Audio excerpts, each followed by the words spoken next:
हरिओम. भगवद्गीता बोध. योगदास श्री जयगणेश जोशी यांनी केलेले निरूपण. अध्याय 3. कर्मयोग. ओम श्री परमात्मने नमः. अथ तृतीयोऽध्यायः. जय योगेश्वर.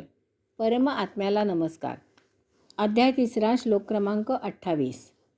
तत्त्ववित्तु महाबाहो गुणकर्म विभागयोः गुणाः गुणेषु वर्तन्ते इति मत्वा न सज्जते.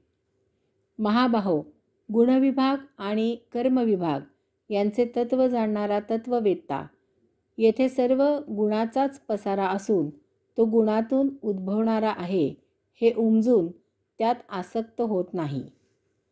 आपण श्लोक क्रमांक 27 मध्ये पाहिले की प्रकृती गुणांमुळे कर्म ठरते आणि मग इंद्रिय कृती करतात. याचा अर्थ आपण स्वात्मा या दोन्हीहून भिन्न असून यापासून दूर साक्षी भावनेने प्रकृती गुणांच्या कर्माची इंद्रिय करत असलेल्या कृतीचा आस्वाद आणि आनंद घेत असतो. आपण या दोन्हीहून निराळे आहोत. आपण या सर्वाला केवळ साक्षी असतो. तम, रज आणि सत्व या प्रकृती गुणांमुळे कर्मे ठरत असतात. त्याप्रमाणे दशेंद्रिये, बुद्धी, स्मृती, मन इत्यादी इंद्रिये प्रत्यक्ष कृती करतात. हे तत्त्व ज्याला उमजले तो कर्म आणि त्याची कृती याचे कर्तेपण स्वतःकडे घेत नाही, कारण त्याचा स्वतःचा यामध्ये कसलाही सहभाग असण्याचा प्रश्नच येत नाही. प्रत्येक कृती ही गुणांच्या प्रभावामुळे प्रेरित झालेल्या कर्मामुळे होत असते.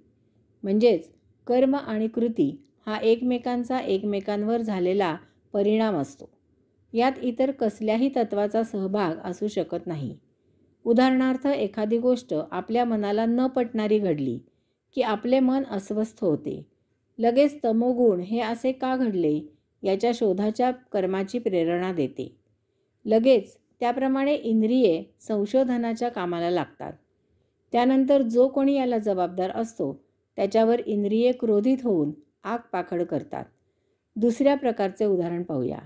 आपल्याला सत्वगुणामुळे सचोटीने, रजोगुणामुळे कष्ट करून काम केल्याबद्दल नोकरीत बढती मिळते.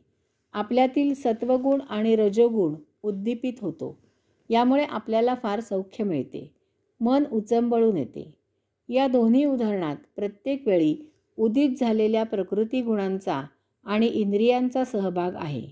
पहिल्या उदाहरणात मन या इंद्रियांच्या विरुद्ध घटना घडली आणि त्याचे पर्यावसन मनाला क्रोध येण्यात झाले. अशा प्रकारे तमगुण तमोगुणातून प्रवर्तित झाला.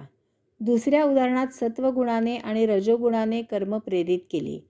त्याची कर्मेंद्रियांनी कृती केली. त्याचे पर्यावसन बढती मिळून सत्वगुणात आणि रजोगुणात झाले. अशा प्रकारे सत्व रजोगुणातून सत्व रजोगुण प्रवर्तित झाला. आपले प्रत्येक कर्म आणि त्यापासून होणारी आपली प्रत्येक कृती ही अशी गुणातून गुणात प्रवर्तित होत असते. म्हणूनच तमोगुणी हा तमोगुणाच्याच प्रभावाखाली व्यक्त होतो. रजोगुणी हा रजोगुणानुसारच वर्तणूक करतो. सत्वगुणी सत्वगुणांना योग्य असेच आचरण करतो. लोकसंग्रह केला की त्यामधून ज्याचा त्याचा गुण हेरून त्याप्रमाणे त्याच्याशी व्यवहार करावा लागतो, तरच आपण यशस्वी होतो. हे ज्याला समजले तो स्वतःकडे कर्माचा आणि त्याच्या कृतीचा कर्तेपणा घेत नाही.